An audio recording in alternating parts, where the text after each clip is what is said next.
Hey folks, Studio here. How you guys doing? It's been a little while. Been a little sick. Getting some replays from tournaments is a bit trickier right now. We've got so many major events going on. We got IEM Poland, LCS for North America, LCS for Europe, so there's a lot of big tournaments going on, but the smaller stuff, which I normally get replays from, is a bit less accessible right now, so hopefully I can get some more pro replays. Gonna work on that. But I just want to ask you guys, what do you do 40 seconds in the game, 1 minute into the game? What do you do? Do you go to mid? Do you chill? Do you wait in base? Are you alt-tabbed? Looking at your Spotify playlist, trying to find out whether you like the song or not? The answer is, it's okay, honestly, but if you have the time to change it, you might as well. From what I can tell, most people kind of do nothing. But let's talk about the level 1 spread. We're going to be using this cool little map overview. Hell yeah. This yellow dot over here. This is where I tabbed in. So, yeah, ignore that. But let's assume you're blue side. So, what's a decent level 1 spread? You want to try and cover all of the vision on the map in terms of access points. So, let's assume the enemy team doesn't have 5 characters that can blink over walls, which is a fairly safe assumption, especially when it comes to the support role. So, you want to have one person in the mid lane who can kind of cover this area. This means that people can't reach into the brush. They can't go ahead and surprise you from there. So your blue side, you want one person over here. This covers this entrance. You want one person over here. This covers this whole area of entry. One person over here, or a little bit farther forward if you can manage it. But the problem with this ramp is, even though, actually this is a little bit out of date, it's got the little ramp right there. But the problem is, you can't really get into the brush. Like, let's say you go over here to this brush. Well, if they jump you from over here, you're dead. They're just going to rush at you. That's some rushing. Check it out. Check it out. But usually you want someone on the ramp. The idea is if they come in from this direction, the mid lane can just back up and he'll be safe. So this guy's over here going to be covering invasions from over here. And then you have a person in the tri-bush just to make sure they can't be ganked from over here. Now that's the safe level 1 spread. The problem this has is it's not that safe necessarily. So you commonly see, and you see this all the time when Morgana was more popular, and now it's Lux doing it, but you'd have specifically NY Jackie would come to over here or over here and shoot a dark binding. I guess now it's going to be light binding into that brush and try and snipe whoever's in it. The guy in mid lane, they can still come in from this side, for example, and maybe catch you off guard. This area right here, it's still not very safe. A good flash stun might catch you. But the idea is, with this setup, this general setup, you're pretty safe. Now, you'll note that requires 5 people to go to 5 specific positions. Now, why is that really hard? Because in solo queue, people don't do that shit. People do not spread out. People will just be in their base doing whatever the hell they want. So I just want to say, if you are playing with 5 friends and doing ranked, or just doing anything really, and you want to give it your fullest, do not delay in the shop. Sometimes it'll be like the 3-second menu when the game, or 3 seconds in the game loads up and you miss some time. But you want to open up the shop, buy as quickly as you possibly can, and then head out to one of those spots preferably. Now obviously, if not everybody's there, then everything collapses. Like, let's say the guy isn't there mid. This spot gets really dangerous because they just rush you, because the gap right there is tiny. If there's no one over here, people can invade, come to the red buff, and this guy might be screwed. So I'm just going to go ahead and draw on this some more. Hell yeah! Oh, cool, cool, cool. Look at this little drawing thing. In case you're wondering what this is something a friend of mine made.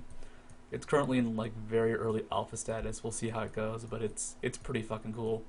I don't curse a lot, but I really like this. Anyhow, let's go ahead and look at today's replay. Now, that is not how you want to look at the replay. I want to look at it like this. With a full screen, hell yeah, we've got that tech. So I just wanted to bring up this point because it's something that a lot of people are talking about. The whole idea that a lot of North American teams don't buy items very quickly. It's weird. They just don't. I think a lot of people make the assumption that they don't need to, but they need to. You really need to buy items quickly and get across the map. For example, in this competitive game, everybody's leaving the base at the 20-second mark. Still a little bit slower coming out from Cloud9, but this is a scrim, or not a scrim, a match between Cloud9 and Dirtnap Gaming. We're going to be watching the perspective of Chris. Now, the reason we're watching him is this is a 1v2 game. There are two 1v2 lanes going on. Chris is going to be going up against Wild Turtle and Nom Nom Lemon with the Varus Nunu combination respectively. As on the other side, a Stupid Fat Cat, also known as Yuzuki, because he got a pretty damn good name change, is going to be 1v2ing up against Quantic Nien and from Maple Street. 30 seconds until minions spawn. Now, what is the 1v2 lane like? I've covered it a couple times. I'm just going to explain why you do it. There's two reasons. One, if you have a 2v2 lane that you want to get free farm. So in this case, it's Wild Turtle and Lemon. If you do not think that they could beat Nien and for Maple Street, you would 2v1 because you're dodging a difficult lane. And you're going to make sure and pretty much guarantee that your AD carry can get decent farm. Because the other part of the two-part equation, the one, is going to get denied a lot of farm and not really be able to be that aggressive. There is always still a risk of jungle ganks, of course, because early on in the game, even if you're being denied a lot of gold and a little bit of experience, a 2v2 with a jungler and a top laner can still be very effective. But really, what your goal is not to die as the one. You get denied a lot of farm. Someone like Jax, for example, suffers greatly in a 1v2 lane. Because what's happened, he's getting his butt kicked all over the place. He's trying to do something. He's trying to get farm, but you can't. You don't have any range skills. But what makes a character good in the 1v2 lane? Alright, you need a way to push back a creep wave, hopefully. And a great way to farm from range is appreciated. So, for example, a Stupid Fat Cat. He's going to have Razor Shuriken, and eventually he'll also have Living Shadow. I think he'll actually have Living Shadow before Razor Shuriken, but this will kind of assure that he can get some farm. It also means that if the enemy team pushes super hard, he can try and push back against it. Chris, what does he have? He has, as Kha'Zix, has Void Spike. Now, Void Spike has a bit of sustain, but what does that sustain require? You walk up to a creep wave and you cast a spell next to them. Something has to be next to him for him to heal. Is that always going to happen? Probably not. No, not really. No, that's not really guaranteed at all. And the problem he's going to face is he doesn't have sustain necessarily. He does have that range farming skill. Now you'll notice he only has 2 CS right now. Over on Yuzuki's side, a Stupid Fat Cat also has 2 CS. So CS dead even across the board. 2 CS is more or less what you expect, very sadly. Now, what do you do in a 1v2 lane? What is Chris doing right now? Is he going for the farm? Kind of. I mean, every now and then he'll shoot out a Void Spike, a little bit of CS, a little bit of gold. And that's something. But he's trying not to die. And you'll note that even though the creep wave is at the turret, he's still not confidently walking up to it. Now, there's another aspect of the 1v2 lane that a lot of people talk about, and that's the dives. In a 1v2 lane, because you're alone and because of how this lane works, look at the experience. Turtle, level 3. Lemon, level 2, gonna hit level 3 soon. Chris, still level 3. He's the same level as them. He does have an escape skill, but it's gonna be 3 level 3s, unless maybe 2 level 3s and a level 2, ganking Chris. He doesn't have that many escape skills. He's not going to have the defense to fight against it. And if he fights underneath the turret, chances are he'll still die because they can kind of pass the aggro of the turret appropriately. Lemon would preferably take the initial aggro and then just immediately back out. So this is the other aspect that people hit of 1v2 lanes. You get dived hard.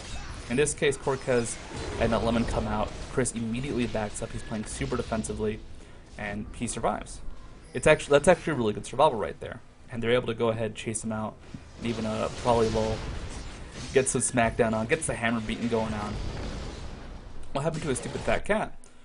He wasn't really able to play that far back and play that defensively. I want to show how he dies because, well, he's chugging health potions. He started with a massive amount of health potions, but how did they get the kill? They just kind of walk up to him. And this was Yuzuki trying to play a little bit farther forward, trying to get a little bit more experience, compared to Chris, who, well, he was trying not to die, trying to not get eviscerated. Now, let's go ahead. Go back to Chris' perspective, because they do not insecure any kills up here. They're able to chase him out, but not get the lockdown. It would have been a 4v3 anyways, so who wants to fight that? So like I said, your goal in the 1v2 lane, don't die. If you see yourself in a situation where you die, you have to back up. Now, you have other goals. You want to get experience. You want to keep your tower alive, but you don't want to ever push forward. Look at the lane now. Wild Turtle is low on HP, so he won't be able to be as aggressive. But if Chris pushes forward, if the lane is say over here, then all of a sudden Chris is not going to be able to get that much CS or that much experience. The gank was not successful, by the way, just because Kha'Zix has that defensive option to get away from fights. The leap, you're never going to use it for CS. Yuzuki, for example, he can use his Shadow Clone for CS and to get a little bit of experience and a little bit of farm. Chris doesn't have that option with a leap. If he leaps onto a creep to CS, he's probably died, or he's going to have to burn flash to escape. So it's a management of resources. It's not a very fun management because it pretty much says if you have an escape option, and it's also a viable option for CS, and you either give up CS to try and keep yourself alive, or you always just save it, or you use it and you risk dying. That doesn't sound fun. It's not that fun. The 1v2 lane is pretty hellish. 20 CS to 18 CS in the 1v2 lanes, that's really good actually, and the fact that they're that high is kind of a miracle. It's not that surprising to see 15, 10, or even less, especially if there's a successful die. If that dive had been successful, for example, Chris might have been level 3 as 11, and while Turtle were hitting level 5, level 6. Which sounds so god-awful, and it kind of is. No one likes the 1v2 lane. That's why top lane right now is a brutal position, because you have to change your perspective. Here, what is Chris doing? He has a bunch of health potions in his inventory and a mana potion to sustain, and he's not even trying to be aggressive. He's just trying to glean experience from the top of that meaty pile of people who want to kill him. And you compare that to what top lane normally used to be considered, which was you just fight a lot. Now, like I said, ganks are super potent in the 1v2 lane, because the damage that you deal as a top laner is still high. Fortunately, between Chris and Lem, they're not able to secure this kill, and they just don't have the sustained damage. This was the heal being a big issue from Lemon. The good chase and the good defensive play, you know, it just reflects what they're trying to do. Chris could have gone all out for an aggressive play, but he knows if he dies, he gives up all this experience. And JD Noob, what's he here to do? To secure some of that experience for Chris, to make sure he gets more experience and approaches level 6 quickly. I mentioned before, a stupid fat cat's going to have more options for farming. Even though he died, he's at the same CS as Chris. This is because he has the Shadow Clone and he's not limited by mana. If Chris can hit level 6, though, that all changes, and this kind of incorporates what makes a good 1v2er. If you're great at level 1, level 2, that makes you a little bit more powerful. If you're someone like Aurelia, who picks up at level 6, you're still good. You just have to make sure you get to level 6. Kha'Zix is one of those characters. He hits level 6, what does he get? An Evolved Void Spike. What does he have now that he's level 6? Evolved Void Spike. So now he can push back really hard now.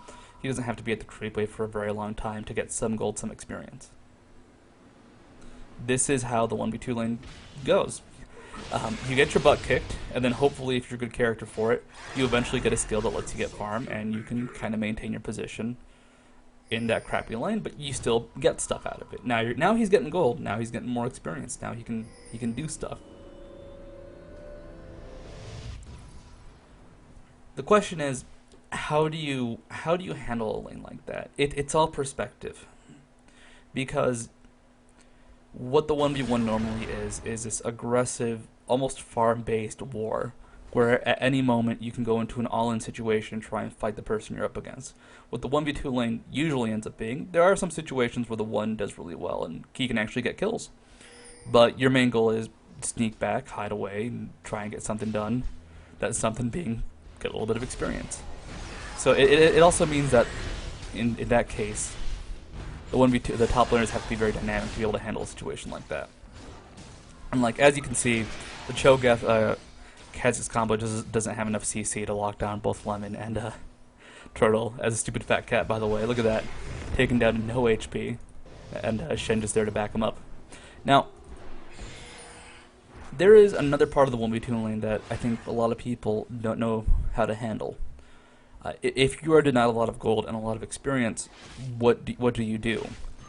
Do you try and farm it back up? Do you try and help the team out? What is your role? What is your goal? We're gonna switch perspective at about the 20-minute mark to Yuzuki about that. But when you are playing farther behind, you have two ways you approach it. You can either farm your way back up, or you can just try and help the team. Roam towards mid lane, try and set up dragon attempts, stuff like that. Now, what do you want to do? This depends entirely on your character and the matchup you're up against. So Kha'Zix, for example, he does need a decent amount of farm. He needs to have enough items to not necessarily insta-give someone. That's preferable. That's the best case situation where your Taste Their Fear Void Spike combo just kills a dude. But preferably to take him down really low and just have any follow-up from the rest of the team finish them off. To be able to have respectable poke with the Jace combination and fight them off at a turret, or if you're pressuring a turret yourself, to just take them out. Blue team has slain the dragon. His team is also doing well at the same time, so what should Chris really be doing? Play greedy, farm up, be awesome. What's he really doing now? Just farming up, being awesome. the basics of playing Kha'Zix, farm, be cool. And this leads to an interesting discussion, because a lot of people in top lane, they make this sacrifice. I've seen players who will leave top lane because there's action going on across the map. They have to go for those fights. They have to go for those big plays. In this case, Chris has started off the game, and he's not really going for the big plays. He's just letting his team set stuff up because they're winning, which is a good approach. Because if they let him free farm top, he gets back into the game. He gets that pressure. And look at this really cool setup. Chris, he messed with the normal idea of what the enemy team expected, and he hid in that brush. And then this fight busts out. Barrier comes out, Shen Ultimate comes out. They take the end super low, but they can't quite finish him off. Except the Flash Sona does finish off Wild Turtle. Non Lemon tries to escape, is successful, and we got this really long, damageless fight as Shen's low on energy and Chris is low on mana.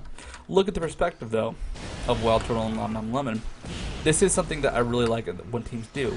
They mess with these preconceived notions. So, when Chris goes in the brush, like, the lane is pushed up. Chris has already gone into the brush. What do they see? Nothing. And they just don't assume, why would someone be there like that? Or would someone camp out? This is where I have to say, you really have to expect anything from an opponent. In this case, that's a very sneaky, a very cheeky even, gank setup. And what do they see? What do they see? Nothing, nothing, nothing. A little bit of poke going on, a little bit of dueling, and all of a sudden Wild Turtle's half dead. And Wild Turtle barely survives with Barrier Channel, and of course that's not enough in the end, because from Maple Street has the manly Sona Power Chord plays. And fast forward, go back to the full vision, and go back to Chris. So when you mess with someone's preconceived notions, I'd say that's going to be the way you set up kills, the way you make the big plays happen. When you try and force something, when you try and just make a play happen, make a fight start, you have a bigger chance of taking a big risk and dying. If your opponent sees you coming, they can react to it. If you trick your opponent, if you surprise your opponent, that's the basis of ganking. That's the basis of playing well. And of course, this varies at every level to play, but the concept is there.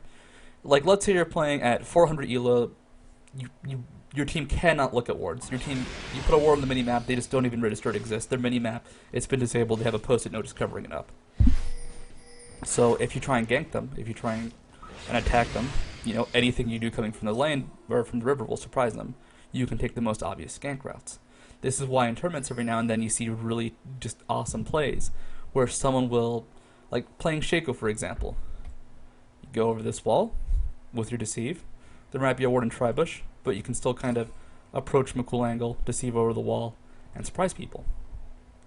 And taking out those preconceived notions is what really makes big plays happen. This is also why a lot of people dislike the amount of wards right now in Season 3, because you can't trick someone when they have total vision of the map. Now back to this game. I mentioned before the decision that you have to make as a top laner. Now there are lots of really subtle things people tend to do that dramatically affect the game. For example, let's look at what Chris did a minute ago. I don't know if you saw it. It was really subtle. Okay, here he is. Here's a creep wave. He killed the creep wave. And he just completely changed his game plan. The lane was pushing him before. The lane would have reached his turret. He could have sat back, tried and farmed up there. Now, the lane, where is it? It's towards the middle of this little part of the map. He's now susceptible to ganks. He's susceptible to a lot more. Obviously, it can be trickier to gank him with the ward coverage they have bot lane, but then he pushes up again. He pushes twice. The creep wave is now on the enemy side of the map, and the dynamic has changed.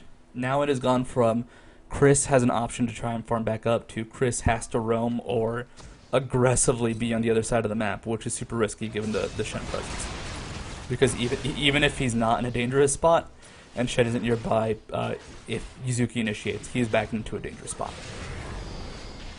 And this changes the dynamic. This is where I say a lot of people kind of don't know what they want to do when it comes to team play.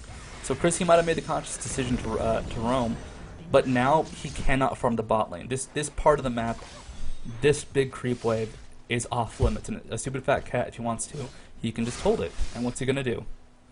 Does he push forward? No, he's just kind of chilling. He lets the creeps attack him. He's freezing the wave. That is what this is called. And he's just trying to delay and make sure that as much CS is being denied by Chris. And he actually even roams as that CS is being denied as there's a fight over the red buff.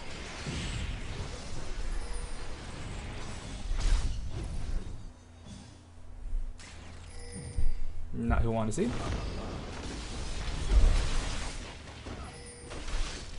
Now as this fight is going on, as all this action is happening, as everybody's just flashing with a lot of escape, what's going on in the bot lane? The CS is being denied. Hizuki's going to try and capture it, and he's going to get most of it back. He did miss some of his own CS. But the goal is, the wave got denied. The wave got stopped. And CS and more experience is being denied. Chris is falling further and further behind him. And this is where I say now we switch perspectives. But we're not going to really watch a stupid fat cat that much because he farms a lot. But this is where lane control and the really subtle things you do end up having a huge implication. Because now Yuzuki's going to be not necessarily trapped there, but he's going to be spending a lot more time in that very stuck position. And it's up to him to farm perfectly, and it's up to Chris to try and take jungle camps, try and do something across the map. But importantly, now he has to start helping his team take turrets. Now he is involved in the team. He is part of the game plan, instead of just in that isolated island trying to farm back up. And I don't know, this is something that you have to make a conscious decision on what you want to do. For example, if you're Nidalee, you can try and push and be risky, but you have options to defend against it. Most people don't. Most people, when you try and push aggressively like that, you just die. You do it as, let's say Rumble for example, you have the great scrap shield, but other people have hard initiates, you die. And Chris, he's in that same position. He does have a decent escape with his leap, but it's not evolved yet, and it's not going to be enough against most situations. And you're in this position. Do stuff. Make something happen across the map. Now the question is, can Chris make something happen? Now Yuzuki's pushing in the bot lane. He's trying to just get the wave pushing, applying pressure. He sees Ezreal, he backs off in the bot, which you can see on the minimap. Chris, now he's hanging out in the mid lane. Look at the CS difference. And what caused that? What caused that big CS difference? Chris deciding to clear 2 creep waves really quickly. It set everything up for Yuzuki to deny that. Has he really gotten that much in response? Not really, no. The goal difference is still about the same as it was before, but he himself is falling further and further behind. Now, when do you push up? When do you split? When do you make these decisions? It's going to depend comp to comp. Preferably what you want to do is be someone who can help a team early if you're going to split off like this. Kha'Zix is okay at it. He does have a strong slow. He does have a lot of high damage. But Rumble, Malphite are better examples because their CC is a lot more consistent. It's a lot umphier. You get hit by Rumble ultimate, you're slowed to hell and back. You kill someone with that. Kha'Zix hits you with his slow. It's not that great.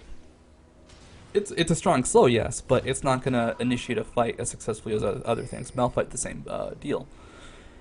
And you have to determine: are you a farmer? Are you going to be someone who focuses on CS, or are you going to be a roamer, ganker, killer? Zed, for example, he does pretty high damage right now. His combo, it's 156 base from the ultimate, then a decent chunk coming in from Shuriken, the Shadow, and Living Shadow. Shadow Slash, is that it? Yeah, Living Shadow, Shadow Slash. Hell yeah. Skill names. And that's enough to be okay. But they don't want okay. They want Yuzuki to eliminate probably or Nyan, or Chris, just whoever's squishy and whoever's close. They want him to just wipe him off the face of the earth. And they have that plan, they have the goal, and they're going through with it. Now let's talk about just the team play. What is the comp from Cloud9? What is their main goal?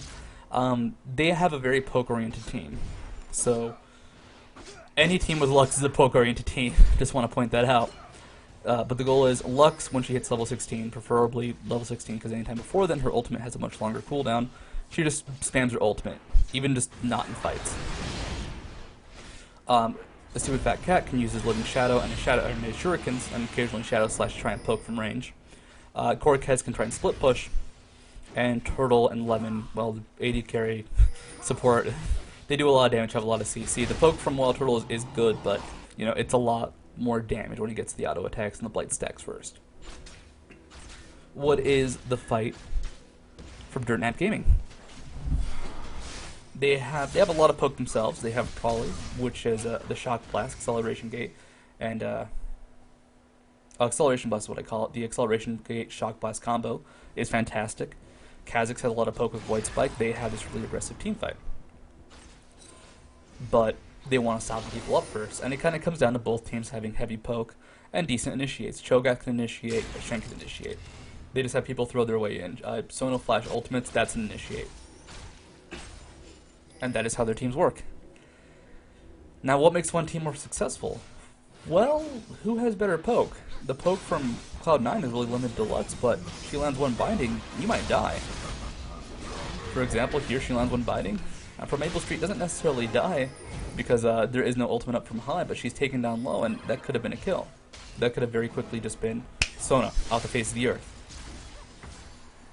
If you look over at Prolly's team, they have a really high damage component to their poke, and Cho'Gath can always land a Rupture, but it's a lot less reliable than landing one light binding and just evaporating someone, or landing one light binding, initiating on that. Rupture is awesome, but people tend to be a bit more cautious about it than light binding, and light binding is just, I'd say, sneakier.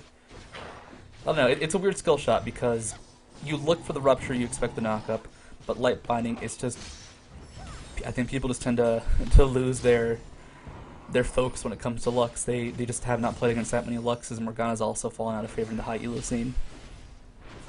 So because of these two different team types, what should their goals be? Their goals should be on Dirt Nap Gaming, try and make stuff happen before High can get the ultimate level 16. This is why Chris was roaming so much. This is why they were trying to do stuff across the map, despite the fact that Chris could have been farming up safely. And the goal from Cloud9, delay, wait, farm. Eventually High will be the poke queen and be able to do whatever she wants. Also, good footage of Wild Turtle missing an ultimate. Hell yeah. In case you're wondering why I haven't been really focusing on a player anymore, this game gets kind of boring. Everybody's just poking at each other. But this is something that we're seeing a lot more and consistently in high elo games. In the Korean scene especially when two teams know each other well. There aren't a lot of kills. There are a lot of little fights going on, but nothing big ever happens. There's one big fight, the game explodes, and it finishes quickly. The game finishes in like 3 minutes afterwards. And why does this happen? Why are there fights like that and games like that happening much more often? Because, well, once you have so much ward coverage, it's hard to make fights happen. Also, look at the teams. They have high mobility, they have high cut, they have high ways to not die. In that case, Prolly does dodge the Lux ult, but had it landed, he would have died, but still, it's relying on one skill shot to finish him off. But look at the ward coverage. What does DNG have? The entire river on top side is warded. There's like one small space that is not warded. Same thing for Cloud9. Top side is super covered, and with Baron being the big threat, no one cares about bottom. This fight's going on, this poke is going on. This is just another example of this poke-oriented team fight. They're all hitting each other, but no one's hard committing, no one's focusing and saying, let's go in and do our thing. They're poking forward, they're slapping each other's butts, they're whipping towels at each other, but no one's committing. No one's the guy throwing that first big punch. No one's the guy who's just hitting them upside the head. And why is this? The teams know each other, the teams have their plan, and they're trying to fulfill their plan. They're not trying to make the big plays happen, they're trying to just do what's safe. Is this good? Yeah. That's actually the sign of a good team, where when you have a solid plan, and you try and go through with it, that you commit.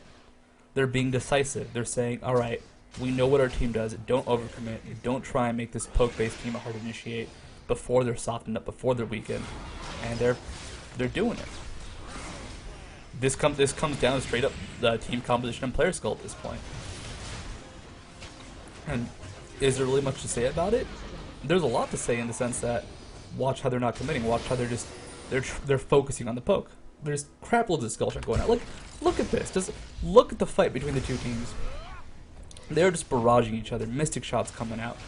Shock blast coming out. They're just bombarding each other. And when Lux is around, it's the same thing from the other side. And there's big constant threats coming up, but no one's hard committing. No one's saying, let's just do it.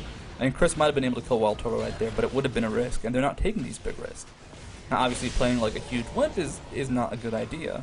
Never taking a risk is actually more likely to lose you a game than taking smaller risks, but they're going to take the risk that they're confident about. They're going to take the risk that they know it might not pay off, but they know it should pay off. And that is the sign of good teams. The question is their plan up to that point good? Is their composition good? Is the way they set up risk for themselves good? Now, what's been going on Chris's side of the map and Yuzuki's side of the map? Yuzuki is 0-1-0. He died early on in the game, and then he has not died since then. He's farming up. He's got a Bloodthirster. It's at 14 damage. He wants to max it out, especially before he goes for a fight. Now it's at 28. Damn, that was fast. Chris, he's behind 60 CS. He's trying to go for a Bloodthirster himself, and he's falling behind. This was a big snowball and a big factor of the earlier play. And I mentioned this before, sometimes people feel that they need to focus and help the team. This is what Chris did. I mean, his damage is still high. He can still wipe out creep waves and deal pretty insane bursts, but Kha'Zix is someone who, with no items, he deals really good bursts. With some items, he deals insane bursts, and with a lot of items, he is just completely maniacal, but just wipe you off the planet. It actually sucks to play against that. That's why he got nerfed, and might still get nerfed again. Red team has slain the dragon. But both teams, they play this cautious, laid-back style, and like they apply the pressure. That's what they're doing. They're both being really scary. They're both thumping their chest. They're both doing stuff, but they're not doing risky stuff. And this is the case with a lot of these games. The teams, you flaunt. You are a peacock. You make yourself look good. You make yourself look big, and then you try and just set up these cool situations where you get to do what you want to do. Unfortunately, both teams kind of have the same situation, except Shen can split push.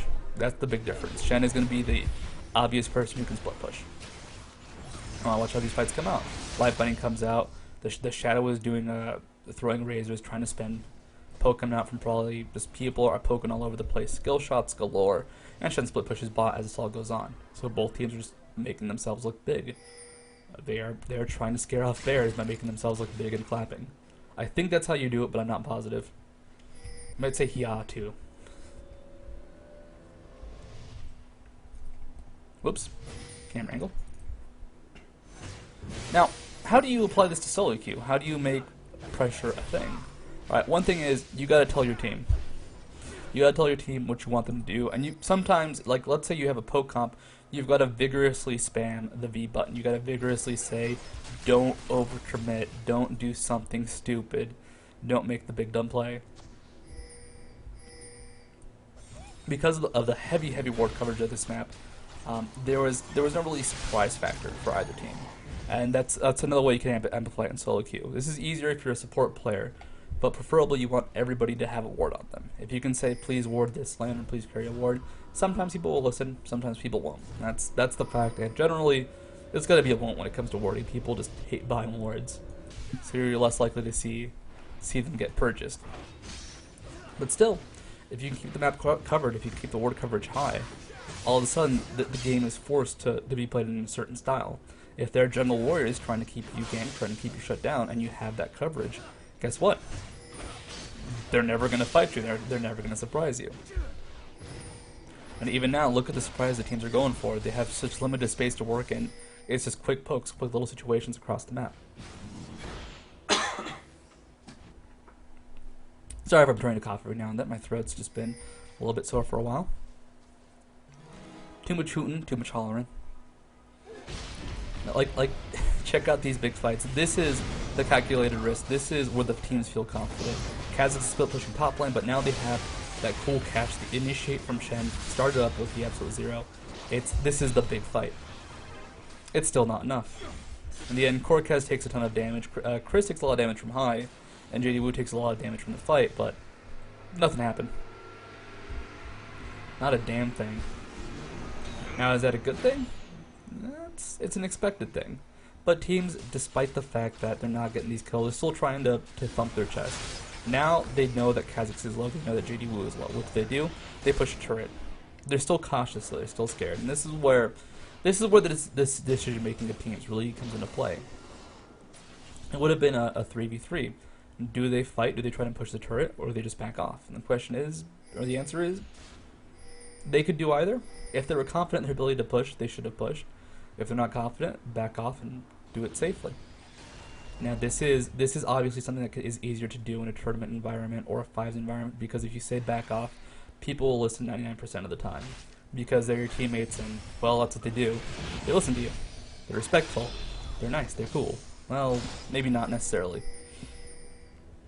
But in solo queue, that is, I'd say, the big dilemma. You reach a turret. You push other people back. It's still a 3v3. It's still not necessarily a fight you won. People go all in anyways. They take the big risks. They take the massive chances. And I don't want to say that necessarily taking a massive chance is always a bad idea, but if you do it every time, you're going to find yourself just in bad situations. If you're taking a risk, you have to have it planned.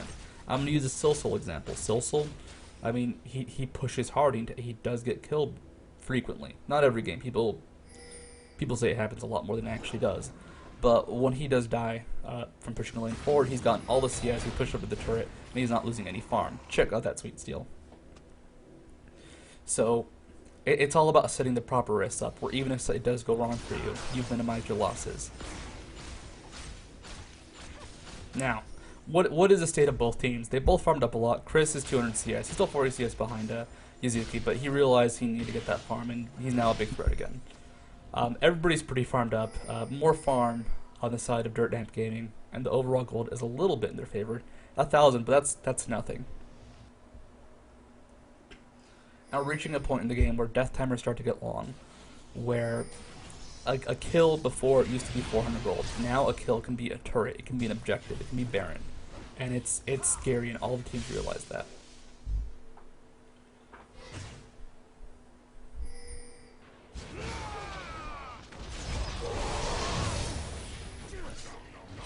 There's one moment that I'm going to cover again. I think you just saw it.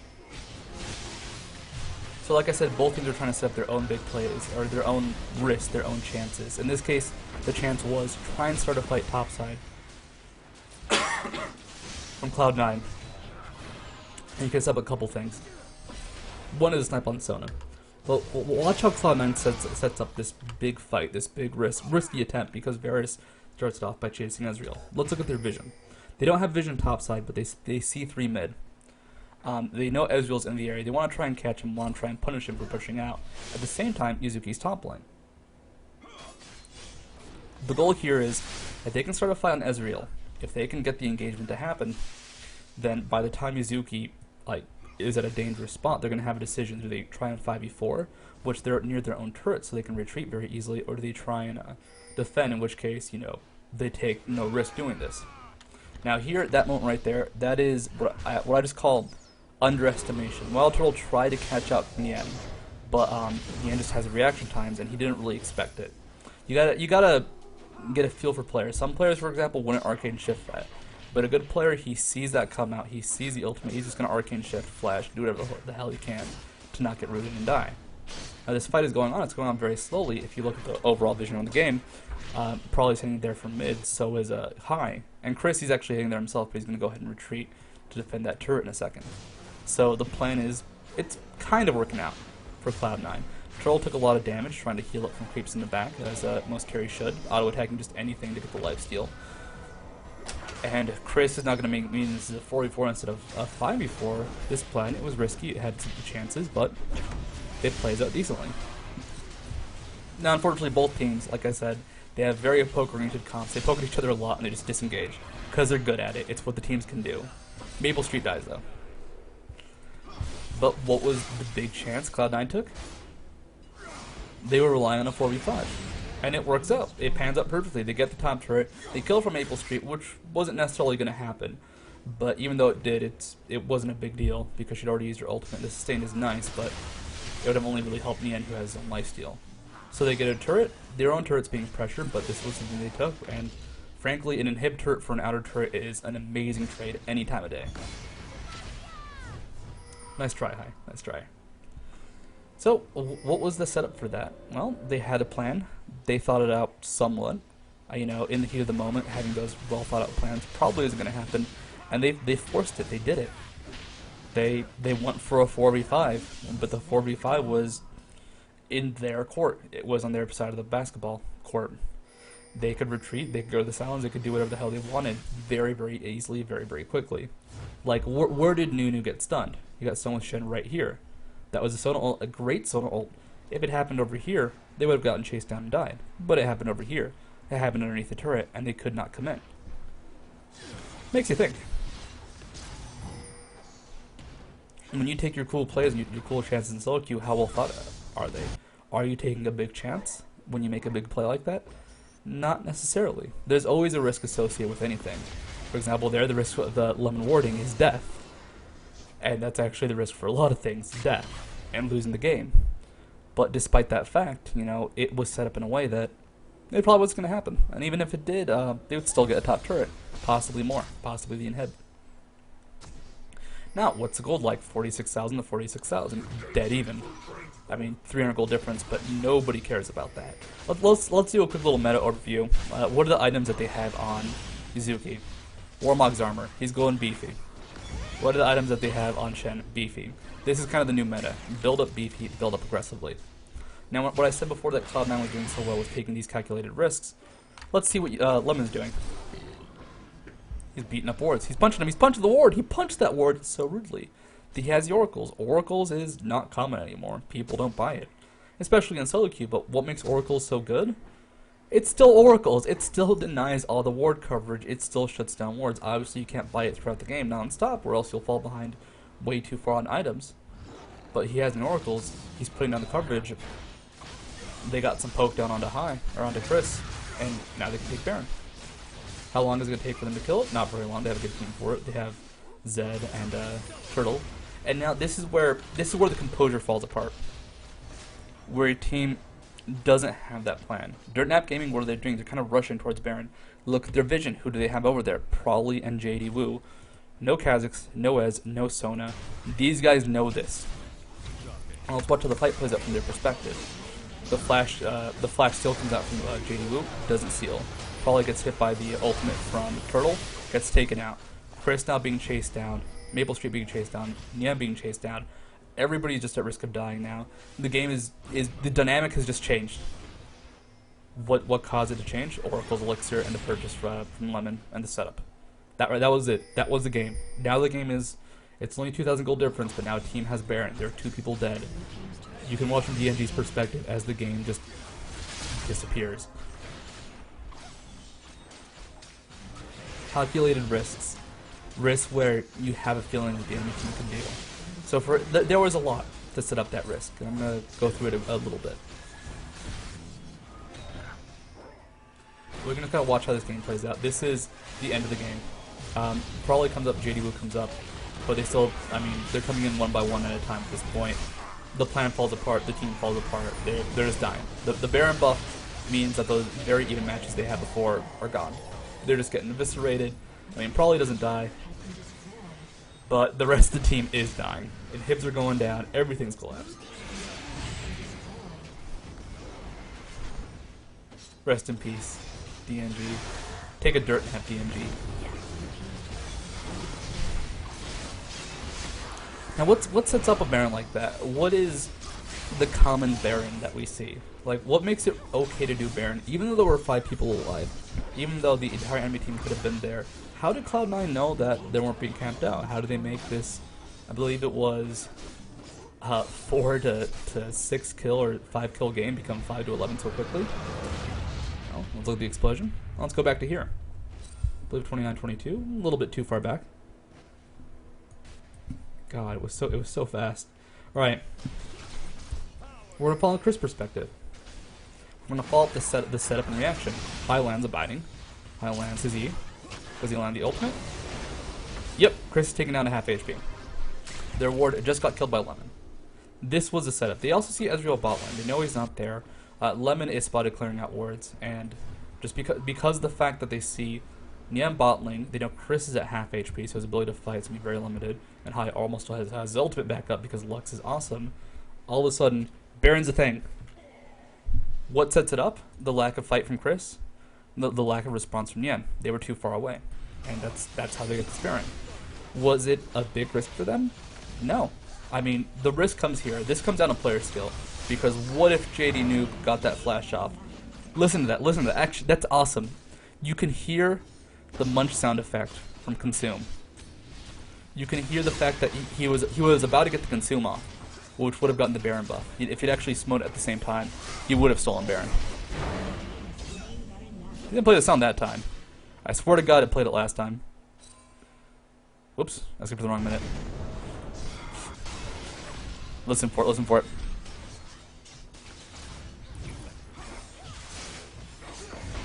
Nom nom nom nom. And I realized the sound would play. The sound would play on the first nom when it went out, but that's how close that was. That was the risk right there. Because if JD Wu gets the Baron, dynamic changes. The other team has a lot of strength. JD Wu would still die. It would still be 4v5. But all of a sudden, Prawley's not going to be staying there to fight. He could probably retreat and survive. Chris is not going to be staying there to fight. Like, game changes when the team gets Baron. But everything else was this non-risk factor. Chris, could he fight? Probably not. They knew he was going back. Nian, too far away. They knew they were safe. And that's what sets up the end of the game for them. Now, I covered two big things with this. Let me pause the sound so we don't hear fights going on. So, what sets up the end of the game? Anything. It's usually a catch. It's usually one person dying and the rest of the team converges. Game ends like that. If a team is farther ahead, they have normal pushing options. They have better choices. What set up the end of that game? A well-timed Baron and the response from Dirtnap Gaming. What had DNG been doing the entire time? Playing very safe, playing very securely, trying to follow like this set plan. The second they diverge from the plan, game collapses, goes to hell. And this is why you see a lot of teams, they will do something and they'll keep doing it even if it doesn't work. For example, Zubu Frost versus Gambit Gaming at I Am Katowice. And I'm so sorry if I pronounced that wrong. Sorry, Poland. I apologize. What did they do? They built tanky one game. I think it was Frost. It might have been Blaze. But they had straight up tanky standards, nothing but defensive items. Grays built Aranduans. And even though the enemy team had a lot more physical damage, their plan was outlast them, outbeef them, wreck them, because they felt they could do more sustained damage over a longer amount of time. Now, it didn't work. It was not a good idea in the end, but they still committed to it. And that's kind of what sets teams apart. That's what makes teams, especially Asian teams, able to do so well. Because they'll commit to an idea, they'll commit to what they want to do. And it sets them up perfectly. It sets up everything.